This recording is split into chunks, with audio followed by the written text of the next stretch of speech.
Don't forget to like and subscribe to follow good stories.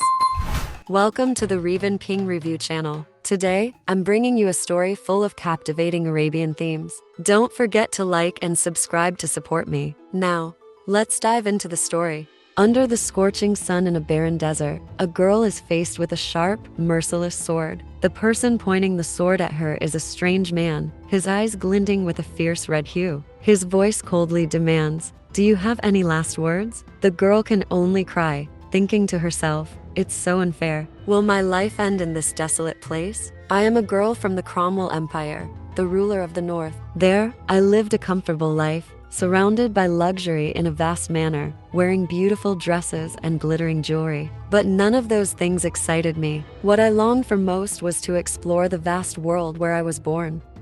Every time I crossed a new land, I felt my soul ignite. That's how my journey began. I traveled across the entire northern continent, from ancient landmarks to the settlements of the Fans in Siberia. Before I knew it, I had visited every country on the northern continent. After that, I continued southwards across the desert to a country called Croatia. But everything was worse than I imagined. In the blazing desert, I struggled to catch my breath under the scorching sun while trying to read the map in my hands. Lost for a week now, I couldn't determine my direction when there was nothing but sand around. More importantly, I had run out of water. Suddenly, I noticed something far off in the distance, 3 men standing there. Are they humans? I quickly ran towards them, shouting, "Excuse me, wait." The 3 men immediately became cautious upon seeing a stranger. Knowing it wasn't a mirage, I thanked the heavens. All I wanted was one thing. Do you know the way to Crete? Before I could receive an answer, a sharp sword was pointed right in front of me. Confused, I thought, does he have enemies in Croatia? Why is he holding a sword to my neck? The man coldly spoke, "Do you have any last words? If not, farewell." With that, he raised his sword to strike. Terrified, I shouted, wait, I haven't said anything yet. Please lower your sword. You can't kill me." The cold man cast a sharp gaze. Why not? The girl thought to herself, should I use it? I guess there's no other way. Slowly, she removed her hood, revealing her face. Because I am the most beautiful woman on this continent. She thought to herself that she would enchant him with her mesmerizing beauty. The young man became puzzled. What? She placed her hand on her chest and responded confidently. In my opinion, every nation has a duty to protect beautiful women. Protecting beauty is only natural. Don't you agree? The 3 men were left speechless by her boastful words. The young man from earlier laughed aloud. You are quite an amusing girl. Are these your final words? With that, he swiftly raised his sword and slashed downwards. The only thing the girl could do was to think, I really need to dodge this blade. Just as the sword was about to strike, she quickly stepped back to save her life. Barely making it in time, she pointed at him and shouted, "You can't just swing your sword without warning. That's against the law." The young man responded coldly, "Law? You think killing someone requires a law? By the end of today, only one of us will survive. That's all there is to it." His gaze was intense, like the scorching sun in the middle of summer. The girl could only feel fear in front of this man. Suddenly, he stepped closer, raising his hand to gently lift her chin, examining every detail of her face. Why is he looking at me like that? Is my beauty having an effect on him? She wondered. After a moment of scrutiny, the young man scoffed and sneered. Exactly what part of you is supposed to be beautiful? The girl became furious. What do you mean? I was planning to kill you immediately, but now I've changed my mind. You should be grateful that I'm sparing your life, girl.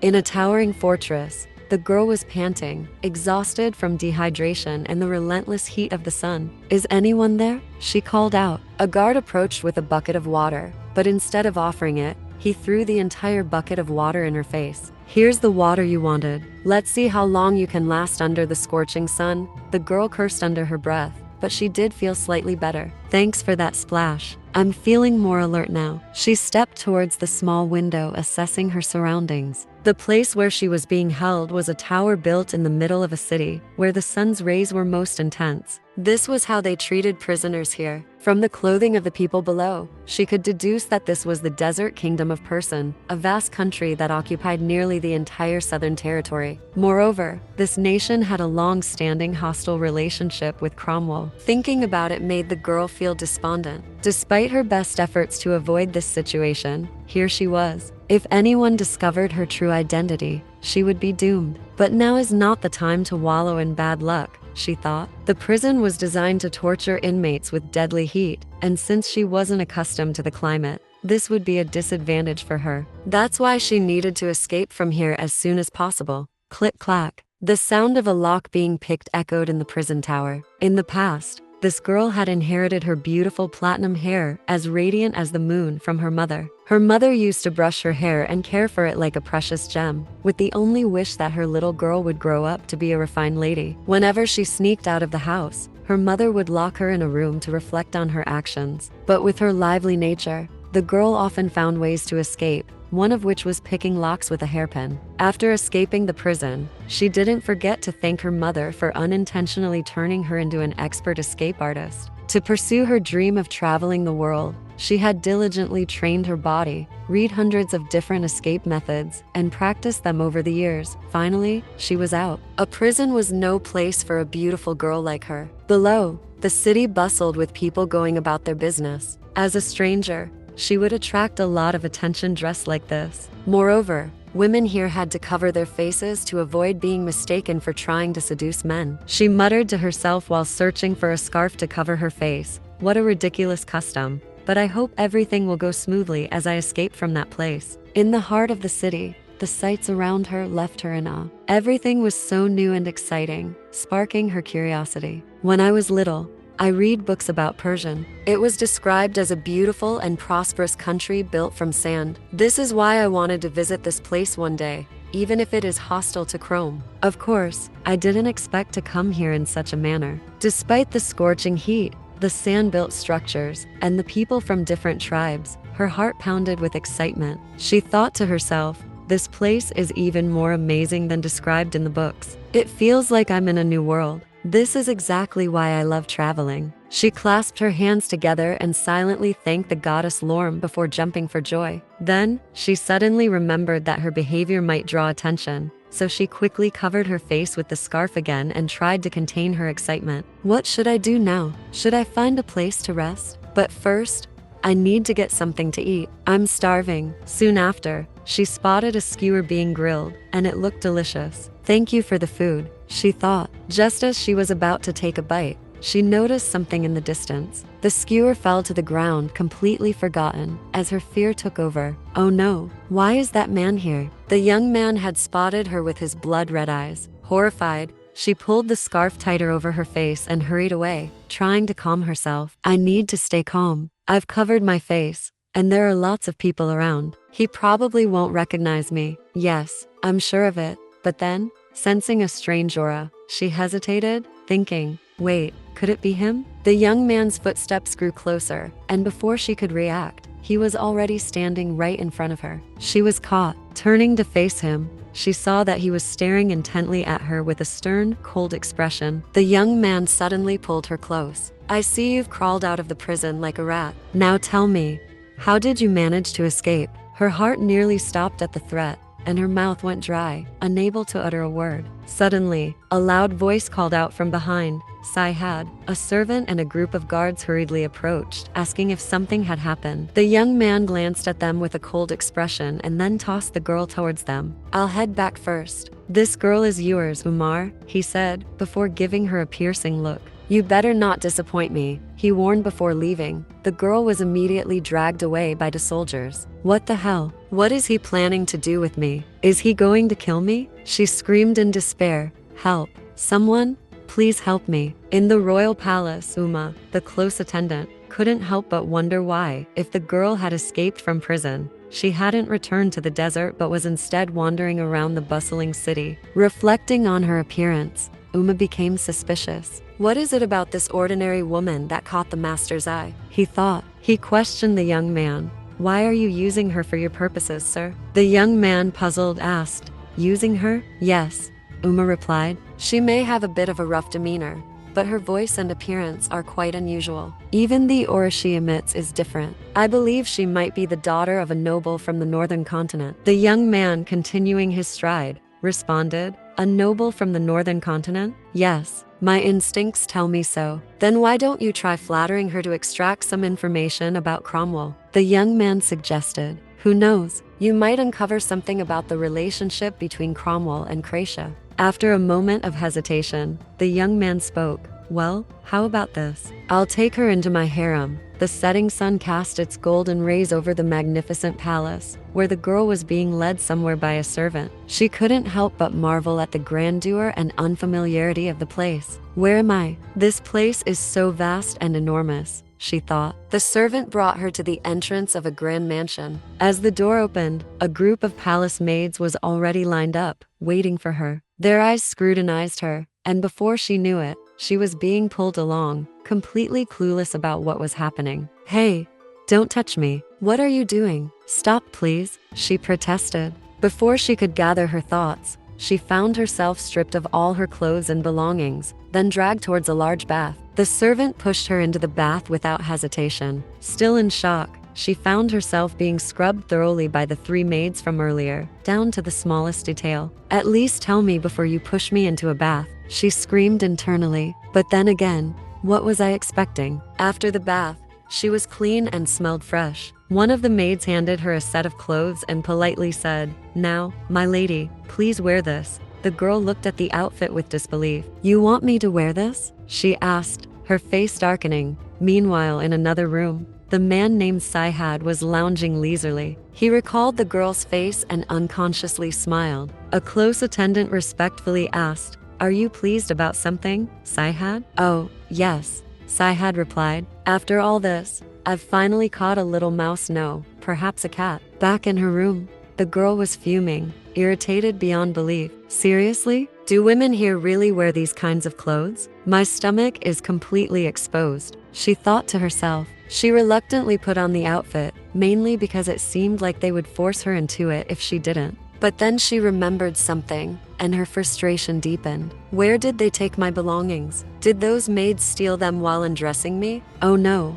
My bag, my money, clothes, and even my handsome guy posters were in there. But more importantly, my journal is in that bag. I can't go anywhere without it. It's the only thing that can prove my identity in case of an emergency. Throughout the journey, the girl clutched her head in despair. Oh no. How am I ever going to find that bag in a place as vast as this? She thought, but at least I still have these special earrings. These earrings were imbued with magic, allowing her to change her hair and eye color to brown, as it was now. Their presence had been crucial throughout her travels, helping her avoid detection and keeping her true identity hidden. Lost in her thoughts, she was suddenly brought back to reality by the servant, who reminded her, "What are you waiting for, my lady? Please, come with me. This way." A sense of unease filled her as she followed the servant deeper into the palace. "She's leading me further inside. I don't even know where we're going," she thought anxiously. After passing through several long, seemingly endless corridors,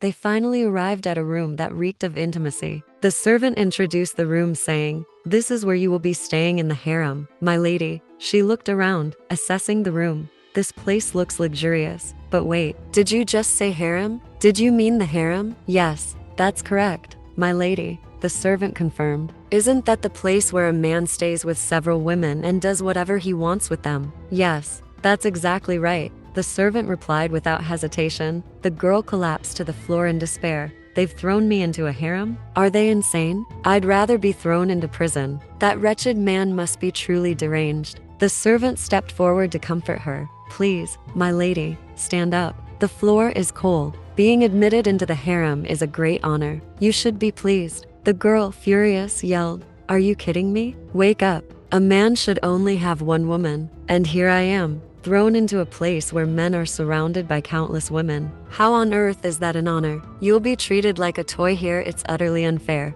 Open your eyes." Despite her outburst, the servant blushed and replied, "Why do you think that's unfair? I would be overjoyed if Lord Sihad treated me as his plaything." The girl was left speechless. There's no point arguing with her. It's like talking to a wall. Everyone here must have been brainwashed. she thought, lying flat on the bed in exasperation. Oh please, save me, Goddess Lorm. But wait, why is it so quiet here? Where are all the other girls? The servant answered honestly, that's because you're the only woman in the harem, my lady. She was stunned, repeating, I'm the only woman in the harem. Meanwhile, in another room, a servant's voice announced, Sir Sihad, the supreme leader of the Darren tribe is here to see you. With a stern voice, Sihad ordered, let him in. A man entered, respectfully bowing. It's a pleasure to meet you, Rakhan. I am Jelan of the Darren tribe. Sihad, with a superior tone, asked, so, what brings you here, Chief Jalil? I heard that you returned safely from your journey to the Ismail Oasis, so I came to congratulate you,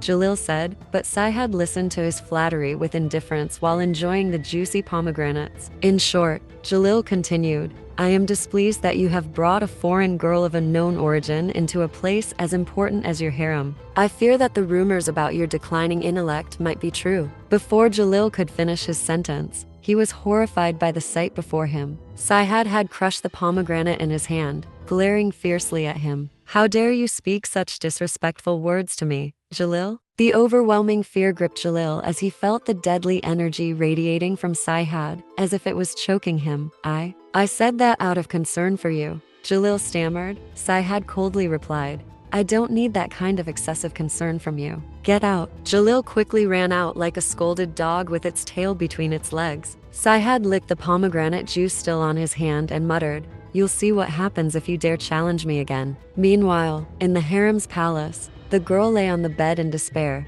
thinking, I'm really in a life or death situation. All I wanted was to see the desert. It's so unfair. She patted her cheeks and reminded herself, no, I have to stay positive. Being gloomy like this isn't like me at all. I have to find a way out of here. I can't become the wife of some filthy man I don't even know. She reassured herself, I even escaped from the most notorious prison of the fans in the Northern Territory without breaking a sweat. So, escaping from this open space should be a piece of cake. But then she worried. But there are two things that concern me. First, I've lost my bag. Even if I escape, I'll die in the desert without it, especially without my book. It's something I made myself, containing the symbol of my parents' authority. Without it, I can't travel freely in the northern continent or some places in the southern continent, so I must retrieve it. The second thing is my earrings. The disguise magic embedded in them has a limit. I need to remove the disguise and let the earrings rest for a week, or else they will shatter. According to my calculations, these earrings can still function for another week, so I must escape from this place within that time. After thinking it over,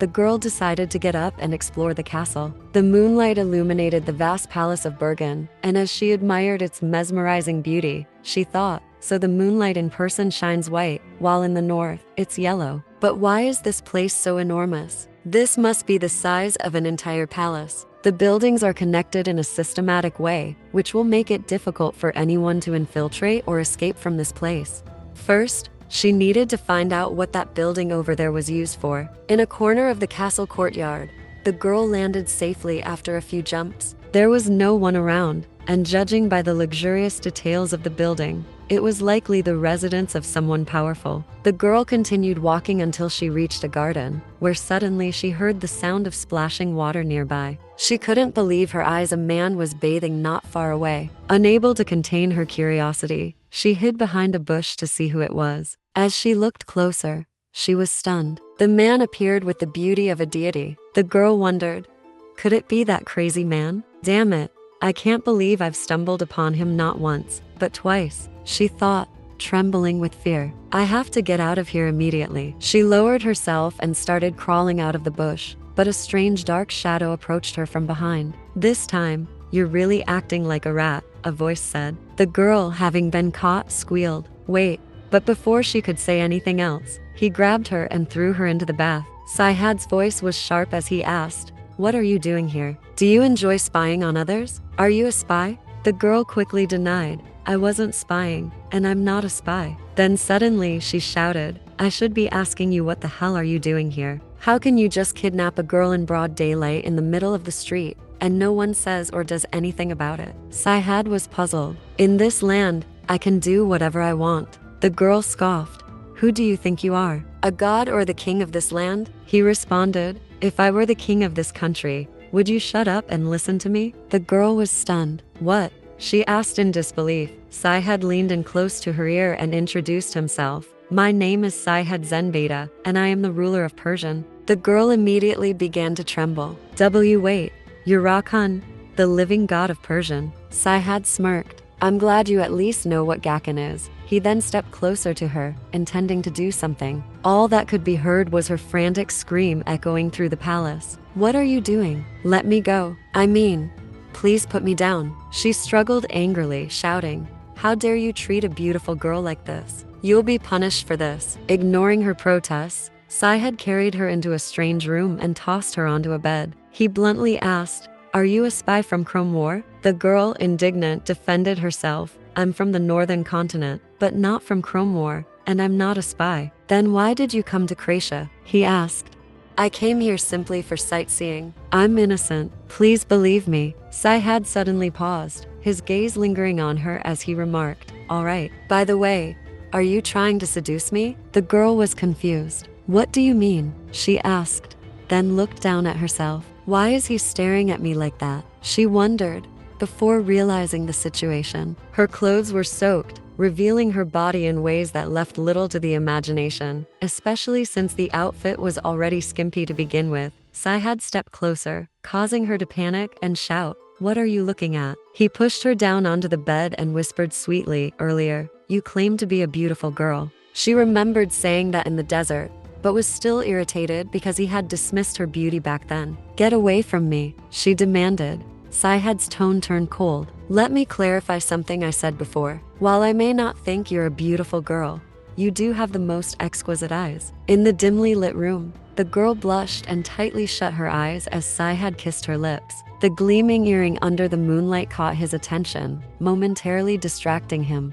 Her heart pounded so hard it felt like it would leap out of her chest. He's so strong, she thought, realizing the danger if she didn't act quickly. Summoning all her strength, she pushed Sihad away and yelled, let me go. After a moment of resistance, Sihad slowly released her, smirking slightly. Welcome to my harem, stranger, he said, his voice dripping with authority. The next morning, when a servant came to attend to her, the girl was still lying in bed. Startled by the noise, she quickly sat up. Who are you? She asked. The servant cheerfully replied, oh, you're awake. I am Nur, the maid who will be serving you from now on. It is an honor to meet you, Era. The girl nodded in response. I see. Hello, she thought to herself. Sihad must have told her to keep an eye on me so I wouldn't sneak out like yesterday. The maid, seeing her for the first time, immediately complimented her appearance. The girl, confused, asked, why does everyone keep calling me Era? What does that mean? The maid happily explained.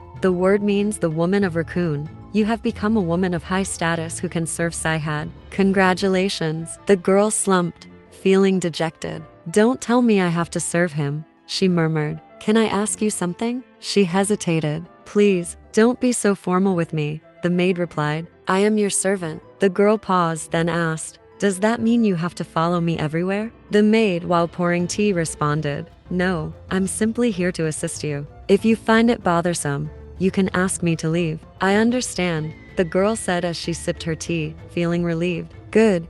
This will make it easier to plan my escape. After serving the morning tea, the maid left, and the girl was finally alone. She sighed deeply, still unable to believe that she was being called the woman of Raccoon. Unlike in Chrome, where people believed in the goddess Lorm, Persian was a land directly ruled by their living god. It was said that this god brought water to the barren desert and helped vegetation thrive, and he was known as Raccoon. In Persian, Raccoon was more than just a king. Everything in the country, politics, economy, culture, and society revolved around him, and he was worshipped as a living deity. Reflecting on this, the girl shivered, thinking, I had no idea he was Raccoon. Remembering the scene of Sihad in bed with her, she blushed deeply with embarrassment. Clenching her trembling hands, she thought, I don't care if he's Raccoon or anyone else. He can't just do whatever he wants. Blushing even more, she mumbled to herself, and that was my first kiss. The girl screamed angrily, Raccoon, I hope you slip and fall on your butt,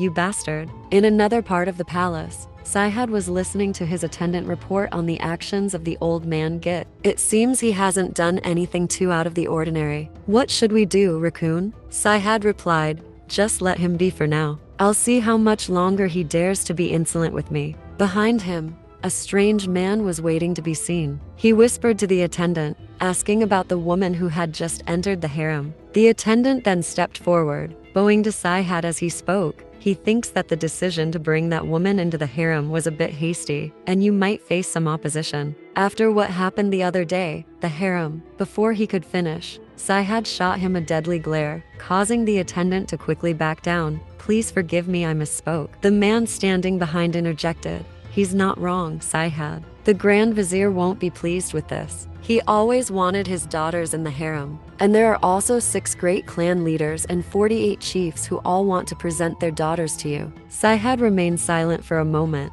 then spoke up.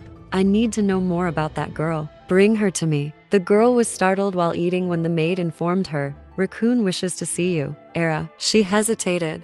But I'm still eating. The maid smiled apologetically. I'm afraid you still have to go, my lady. As she walked down the hallway, she fumed inwardly. Being summoned while I'm in the middle of a meal? Why does that man want to see me all of a sudden? And why do I have to go just because he orders it? I'm not his dog. Fine, Your Majesty, here I come. Damn it, she thought as the door to the room opened, revealing Sihad already seated on his throne. After escorting her there, the maid quickly left the room. Now alone, facing the man who had forcibly kissed her, she began to feel both fearful and embarrassed. How long do you plan to avoid my gaze? Sihad asked casually. By the way, how was your first night in the harem? She cursed him silently but responded firmly. I'm not avoiding your gaze. I was just preparing myself, and I had a wonderful night, thank you. And how about you, Raccoon? Sihad, unfazed, replied, if you enjoyed the harem that much, I'd be happy to let you stay there forever. How does that sound? The girl screamed angrily. Raccoon, I hope you slip and fall on your butt, you bastard. On the outside, the girl smiled, but inside she was cursing this foolish emperor. Is he joking? Sihad stepped closer and remarked, last night, you were like a cat, too scared to move, but today you're unusually obedient. Are you secretly plotting something? With that, he approached and pulled her closer. Her hands are so soft. Everything Nazir said was right, Sihad thought.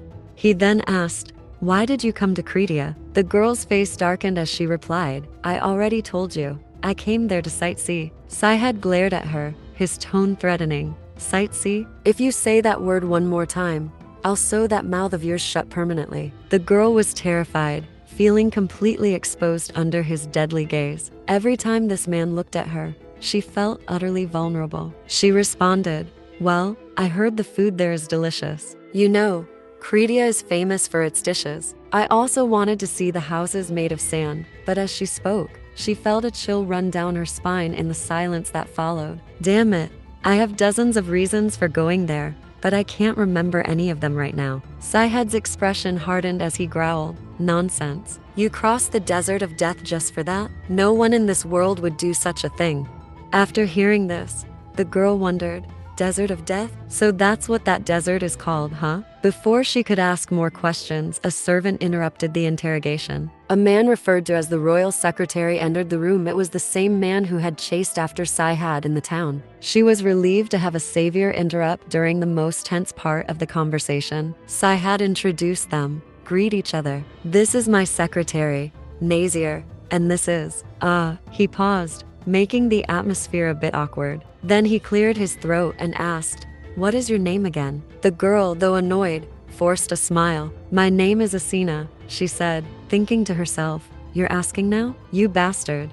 Nazir smiled warmly. It's an honor to meet you again, Lady Asina. I didn't recognize you in those new clothes. You look so beautiful. I'm sure Raccoon is very pleased. Asina smiled with narrowed eyes. Oh, of course. After all, I am a beautiful girl. Sihad scolded her. I'm surprised you can say that in a situation like this. He sighed and rubbed his temples. Whatever, take her away. Asina fumed as she walked out the door, thinking, why does he keep sending me away like this? She didn't notice the silent exchange of glances between Sihad and Nazir as she left. Earlier, in a private room, Sihad and Nazir had conspired to find out who she really was. Sihad believed she wasn't the type to reveal the truth under threats, so he ordered Nazir to use a gentler approach to uncover her real identity. In a study room, Nazir politely invited her to sit and began taking notes. "So, Lady Asina, where are you from?" Asina answered skillfully. "I come from Saigon, a very small kingdom located on the southeastern border of Cromwall." "Really?"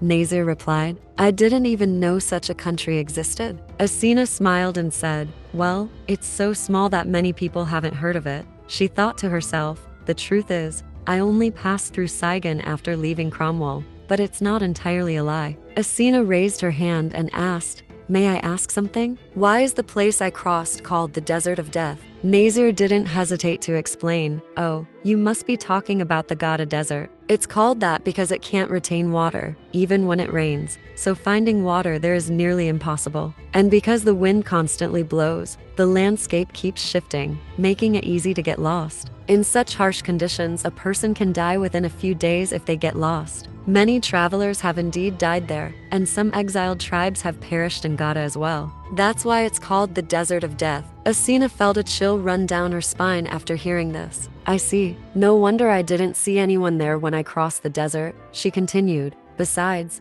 they say that desert is haunted and cursed." Nazir thought to himself, "Honestly, I can't tell if this girl is telling the truth or not. Maybe I should test her." He then asked, "By the way, Lady Asina, do you know that Credia and Persian are currently enemies?" Asina replied, "No, I didn't know that. I knew that Credia was founded by those who opposed the establishment of the Persian state, but I wasn't aware that the two countries were hostile towards each other." Nazir explained, "Recently, Credia and Persian have had conflicts, which is why the relationship is so strained now." Asina understood that news from the southern continent would reach those in the north more slowly, which might explain why she was treated like a prisoner. Moreover, in the desert, she had run straight into the Persian emperor and spoken arrogantly, not to mention escaping from prison. That was why people here found her so suspicious. "Perhaps I should feel grateful that they only threw me into prison," Asina thought, trying to make sense of the situation. Nazir, however, was puzzled. "According to your guide, you were advised to go around the desert rather than crossing it," he remarked. Asina replied, "Yes, they did suggest that, but I declined the offer." "So, you were essentially betting your life on this journey?" Nazir mused to himself, curious about how she would respond. Asina quietly recounted, "In the northern continent, the mountain ranges change colors with the seasons, and the fields are lush and green. But what we don't have are vast, endless seas of sand. That's why I wanted to see it." Nazir was taken aback. As someone who had lived his entire life in the barren desert, he had never imagined that someone would yearn for such a place. "And what did you think after seeing the desert with your own eyes?" he asked. Asina responded happily, "The desert was more spectacular than I imagined. That's why I was so surprised that such a breathtaking place is called the Desert of Death." Nazir chuckled. "You're probably the only person in the world who would call the Desert of Death beautiful, Lady Asina." Seeing the genuine joy in her eyes, Nazir was convinced that the girl sitting before him was telling the truth. He then handed her an item, her important bag that she had been carrying with her. Nazir informed her that the contents would be inspected before it was returned to her in its entirety. This made Asina a bit anxious, but she was relieved knowing that the most important item, her book, was protected by magic, and she hoped they wouldn't discover anything suspicious. The interrogation then concluded, and Nazir respectfully bid her farewell, expressing his hope to see her again in the coming days. In Nazir's study, a man named Karim came to meet him. Nazir gave an order, "I need you to protect the harem from this moment on. A lady has been selected to join it." Karim frowned with displeasure. "What are you saying? I am the tamer of Raccoon." He was clearly annoyed by the request. To speak of the warriors of the desert, there's only one word to describe them: strong. This strength comes from the fact that they have no choice but to survive on this barren land. Among these warriors, a few are chosen to serve Raccoon, regardless of the tribe they hail from. Those people are called tamers, and Karim is one of the most skilled among them. However, he seemed reluctant to get involved with that troublesome foreign girl. Nazir calmly responded, "You don't seem happy about this, do you?" Karim asked, "Who is she, and why is she important enough that you're ordering me to protect her?" "There are many things about her that make me suspicious. Her reason for coming here, sightseeing is unclear, and the items she carries are highly questionable. Besides, a girl traveling alone for sightseeing sounds utterly ridiculous. Karim clenched his fists in frustration and asked angrily, if she's that suspicious, why didn't you just kill her from the start? Nazir replied, yes, but I have no strong impression that she's a spy. Isn't that strange? Besides, Raccoon himself ordered you to do this. There must be some reason why he brought her into the harem. Karim clicked his tongue and complained, you have no intention of defying Raccoon's orders, do you? Meanwhile, in the harem, Asina was lying on the bed, exhausted after the interrogation with Nazir. She thought to herself, he seems like a good person, but I know he doesn't really believe that I'm just a traveler. After all, with my over-the-top behavior, it's no surprise that he thinks I'm a spy. Cromwell and Credia are allies, and both countries are enemies of Persian. If my identity is exposed after admitting I came from Credia, my family could face severe consequences, as could Cromwell. Of course, I know my parents wouldn't easily crumble under pressure from such a situation. My father supports my dream of traveling the world, and my mother loves me dearly, even though she tried to stop me. I don't want to bring trouble to them. As she was deep in thought, a sudden knock on the door interrupted her. The maid, Noor, informed her, the tamer, your protector, is here. Asina was confused. Tamer? Isn't that someone who protects Raccoon? Before she could say anything more, she heard the maid shout, wait, you can't just barge in like that. Karim entered Asina's room without hesitation, standing before her with a furious, irritated expression.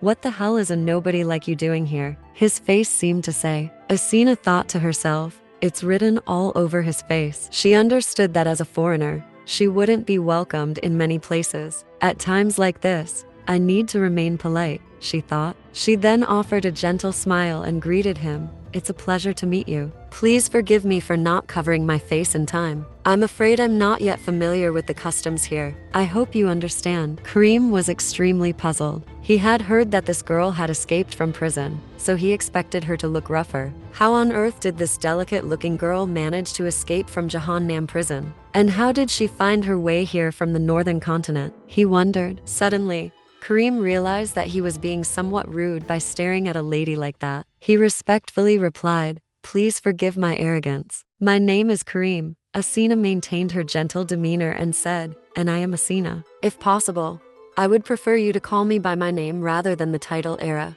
Karim informed her that he would be the guardian of the harem from now on and hoped she would take care of him. After he left, Asina felt that her escape plan had encountered yet another obstacle. First Noor stayed, and now Karim. I'm feeling so exhausted. Maybe I should take a walk. Just sitting here won't change anything. I'll go see how the nearby buildings are laid out, she thought. As she walked down the hallway, Sihad appeared out of nowhere and called out, where do you think you're going? Startled, Asina turned around, only to see his eyes fixed on her once again. He's the last person I want to run into right now, and yet here he is, she thought angrily. She snapped, stop staring at me like that. I know I'm being suspected of something. Have you just now figured that out? I can't believe this. Why are you here? Sihad smirked.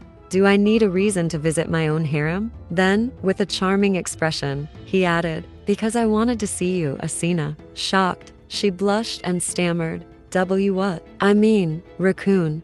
Have you lost your mind? Sihad chuckled at her flustered reaction, and as he blushed slightly, he thought to himself, when I'm with her, I never feel bored. When I look into others' eyes, I usually see only two emotions, reverence and fear. But this girl doesn't show either of those. It's as if she's looking at a reflection of myself through her eyes. The way she looks at me without a trace of fear is both surprising and captivating. Sihad gently kissed a lock of Asina's hair, then asked, are you comfortable in my harem? Blushing even more, Asina replied, what are you doing? Sihad softly brushed her hair behind her ear, making Asina feel even more flustered. How long are you planning to visit me? She asked nervously, avoiding his gaze. Seeing her reaction, Sihad thought to himself, does she feel uncomfortable being alone with me, or is it because I'm a man? I only wanted to test her, but it seems like she's never had any experience with men before. How interesting. Asina hesitated, remembering their previous encounter. If I had known you were Raccoon, I wouldn't have rushed up to you and asked for directions like that. Sihad responded, a girl traveling alone through the desert of death and asking for directions to an enemy nation, that alone is enough to raise suspicion. But I'm curious about something else. As he spoke, he opened the door behind her. I want to know how you escaped from Jahannam. Jahannam? Is he asking about that prison? Asina thought to herself. When they entered the room, Sihad continued his questioning. Before you, no one had ever escaped from Jahannam. Are you trying to say it was just a coincidence, traveler? Asina didn't know how to explain. Should she really say that the lock was easy to open? She forced a fake smile and replied, oh, the door was already open, so I just walked out. Sihad's expression remained pleasant, but his words were sharp. You should really think about the consequences before speaking such nonsense. Asina pulled away from his touch and snapped, what do I have to do for you to let me go? Sihad gently touched her lips and said, prove to me that you are truly innocent, and then I'll let you go. The next morning, in her private room, Asina was extremely frustrated as she muttered, proof, my ass. I need to get out of here as soon as possible. Another reason she was so angry was that Sihad had stayed in the harem all night, staring at her, which made it impossible for her to sleep. I hope he doesn't come looking for me again, she thought. As Asina was walking down the hallway, she was amazed by the vastness of the harem. She turned to the maid, Noor, and asked, why is the harem so large? Noor explained, usually, the harem is where the wives live. However, the harem inside this palace isn't just a place for Raccoon's women, but also a place for young girls who have no families. That's why this place is so big. Asina broke into a cold sweat. Don't tell me Raccoon will take those girls as concubines when they grow up. Noor replied, usually, Raccoon marries women of influence in Persian. There are 6 great clan leaders and 48 chiefs in Persian. Raccoon orders them to marry women from his harem to control their power through these marriages. Asina asked further, is there anyone in this palace I should be wary of? She thought to herself, the most dangerous person here is definitely suspicious of me, but I also need to avoid others with ill intentions if possible. After thinking for a moment, Noor suggested that the person Asina should be careful of is their Grand Vizier. Meanwhile, in the royal palace, a man was meeting with Sihad in private. This man was none other than the Grand Vizier, Git. Sihad had mixed feelings toward him, 30 favor and 70% caution. Git suggested hosting a banquet to celebrate Sihad's safe return. Sihad declined. I don't think that's necessary. Git persisted. You've returned from a pilgrimage to Ismail, a place notorious for its difficulty and danger. The people have fasted and prayed for your safe return. So, this is worth doing. The pilgrimage to the Ismail oasis was a perilous journey, and every few years, when Raccoon went on such a pilgrimage, the people of Persian would fast and pray for his safe return, hoping he wouldn't encounter any danger in the desert and wouldn't leave them forever. When Raccoon returned safely, a week-long celebration would be held to show their respect and joy that their god had not abandoned them. Sihad replied with a complicated expression, oh, I didn't know that. But his gaze sharpened as he continued, but it seems like you have another reason for doing this. Git respectfully replied, I have no other reason, Sihad. Sihad chuckled lightly, saying, very well, I look forward to this banquet. But when Git didn't leave after a moment, Sihad asked, is there something else? Git spoke bluntly, Sihad,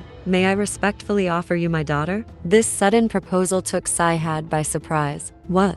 I believe you still remember my daughter, Zakia. You previously mentioned that you weren't interested in women and declined her, but it seems your heart has changed, Git said with a sly smile. Sihad looked at him coldly, thinking to himself, he doesn't even try to hide his probing. Git, I know you mean well, but I will not allow anyone else into my harem, Sihad replied. Git was taken aback.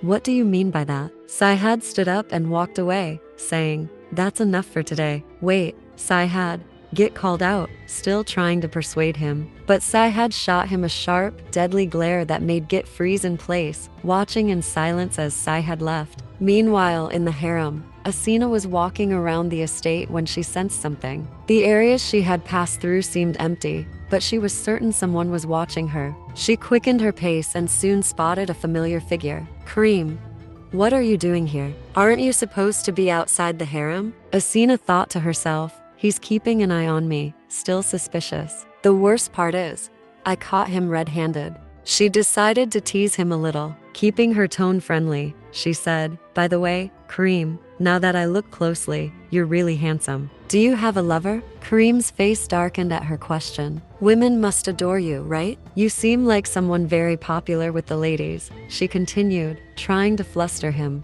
Asina kept up her playful assault, asking about his weapon. "Is this dagger a scimitar? Or is it a shamshir? It's amazing. Can I touch it?" Kareem, who was skilled at subduing men, found himself utterly at a loss when it came to dealing with women. Faced with Asina's rapid-fire questions, he was left speechless, stammering awkwardly. For over 10 minutes, Asina kept needling him without noticing her surroundings. Suddenly, Sihad approached and asked in a calm yet authoritative voice, "Since when did the two of you become so close?" Asina was quite surprised that Sihad had come to see her again, and the atmosphere became even more tense. Nazir rushed over, only to find Kareem's face darkening as Sihad stared at him with a menacing look. "My tamer, is he your type?" Sihad asked, his tone laced with sarcasm. Nazir, standing behind, was terrified for her. "Lady Asina, please, be careful. Don't say anything to provoke Raccoon," he thought, silently pleading.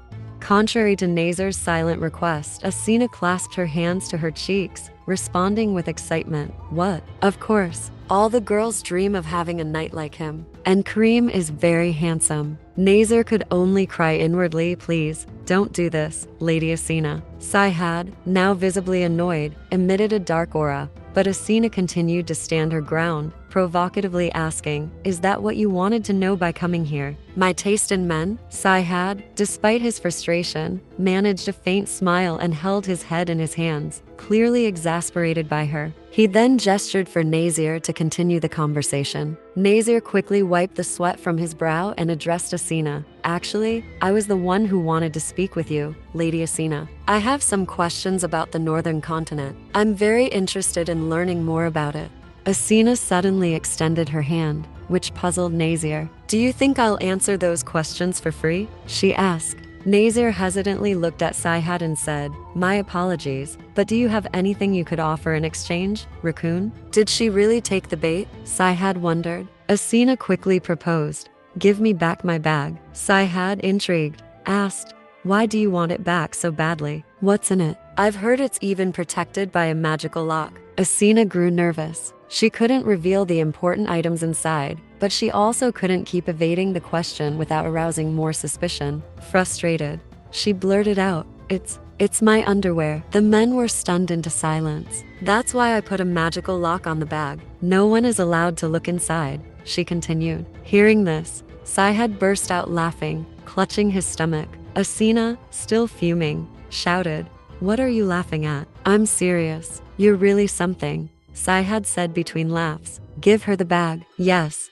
Raccoon," Nazir responded. Later that afternoon, in the Persian palace, Asina was finally handed her bag by Nazir, and her spirits lifted. "All right, what do you want to know about the north?" she asked. Nazir replied, "I have a few questions about Cromwall." Asina, who had been in high spirits, suddenly paused. "Can I ask you to tell me everything you know about that nation?" Nazir inquired. Asina hesitated. "If it's just basic information, I can share it," she thought, and then nodded in agreement. Asina began to tell him about the country, its religion, and the politics of Cromwall. Cromwall was a place of green fields and lush forests, where the people were happy and harmonious. Asina, born and raised in Cromwall, had always been immensely proud of her homeland, and her love for it had only deepened as she traveled the world. She explained that there were two powerful families in Cromwall: the Cardian family, known for their swordsmen, and the Ostis family, renowned for their scholars. With the protection of these two influential families, the royal family had become invincible, and no one dared to challenge their authority. As a result,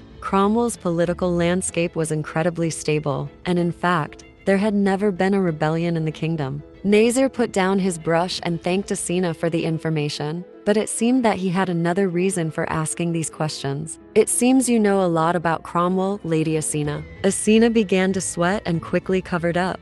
"Not at all. These are just basic facts that anyone from the north would know and tell you." Nazir merely smiled, as if he had figured something out, then gathered his papers and mentioned, "We'll discuss more about Cromwell next time." "Next time? Wait, aren't you going to give me back my bag?" Asina asked. frustrated. Nazir politely responded, I'll return it as soon as all my questions are answered. Asina fumed internally, realizing she had been tricked. That evening, in the Persian palace, Asina sat contemplating her next steps. The guards in this area were rather lax. The number of guards in the patrol schedule were consistent, so once she had grasped the layout of the palace, escaping seemed fairly easy. The problem was where to go after she escaped. The city of Sirta, a small town between the northern and southern continents, might be a good option, but for now, escaping was the priority. Suddenly, she sensed that someone was watching her. She jumped down from the steps and wondered, who's spying on me? How did they know I was here? Was I too obvious? Just then, a young man spoke. A girl? The Grand Vizier asked, What's the matter? The young man paused for a moment to listen and replied, Nothing, my lord. I thought I detected someone nearby, but it was just a small animal. At the bath in the harem, Asina sighed with relief after escaping that encounter. I thought he was going to catch me, she mused. She didn't sense the man's presence at all. If the Persian emperor's gaze was overpowering, this man's gaze felt like a snake constricting around me. I don't want to meet him again. She looked down at her reflection in the water and noticed something troubling. Wait, my earrings are fading in color. I know they're running low on mana, but I didn't expect the color to fade this quickly. Asina removed the earrings, thinking, I suppose I have no choice but to partially dismantle the enchantment. After her bath, Noor helped Asina brush her hair. It seemed that removing part of the disguise spell went unnoticed. Suddenly, Noor remembered something. Oh, I forgot to tell you. Raccoon has been waiting for you for a while now. Every time Asina saw Sihad, she just wanted to shout at him, Why do you keep coming here so often? Do you have a treasure buried here or something? Sihad closed his book and cheerfully responded, Do I need a reason to visit my woman? Asina, annoyed, replied, Enough with that already. Fine, just do what you want.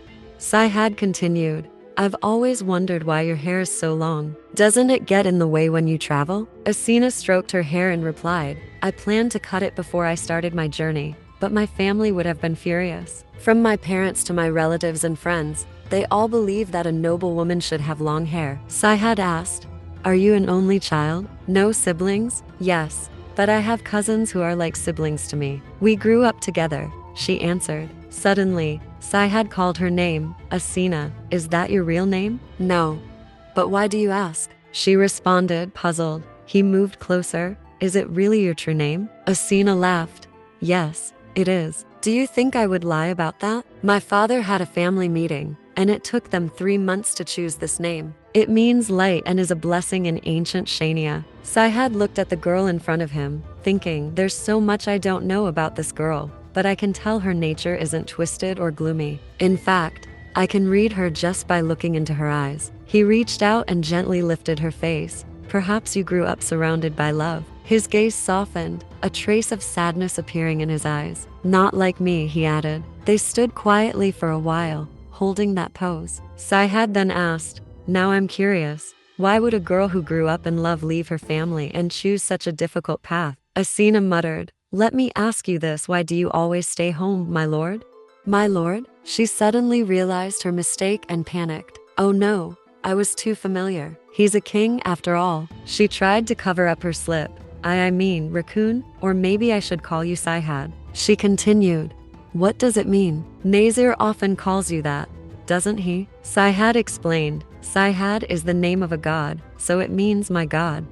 Asina asked, So what should I call you? In the name Sihad Zain Behdad, does Sihad mean god and Raccoon mean king? Is your real name Beta? She stammered, Be Beta. Can I call you that? Inside, Sihad felt a sudden warmth. I like that, he said, seeing her blush. Asina turned away, embarrassed. I think this is the first time I've seen him smile, she thought. But then she asked, Why do you ask me so many questions? Don't you have more important things to do, Raccoon? Sihad replied, Maybe it's because I've fallen for you. Asina blushed. Don't say things you don't mean. Sihad suddenly grabbed her hand and pulled her closer. What makes you think I don't mean it? She looked back at him, confused. Seizing the moment, Sihad pressed his lips to hers in a passionate kiss. Asina was slightly uncomfortable. Why does he always do this so suddenly? But the fiery kiss left her unable to resist. This is dangerous. I need to do something. Suddenly, Sihad pulled back and released her, leaving her puzzled. She had no idea that he was struggling to control himself. For a moment, Sihad had almost lost control. She seems inexperienced with men, he thought. Asina clenched her fists, holding back her anger. Why would I need that kind of experience? She asked. Sihad teased. Because if you had, I wouldn't have had to stop after just a simple kiss. Asina bit her lip and blushed, shouting, "Why do you do this to me?" Sihad calmly replied, "As I said, I've fallen for you. That's why I can't take my eyes off you." Asina's heart raced with anxiety as she realized that Sihad had noticed the subtle change in her eye color. Has he figured out my true identity? She wondered, fearing exposure. Will her true identity be exposed? Don't forget to like and subscribe to the channel to catch the next episode.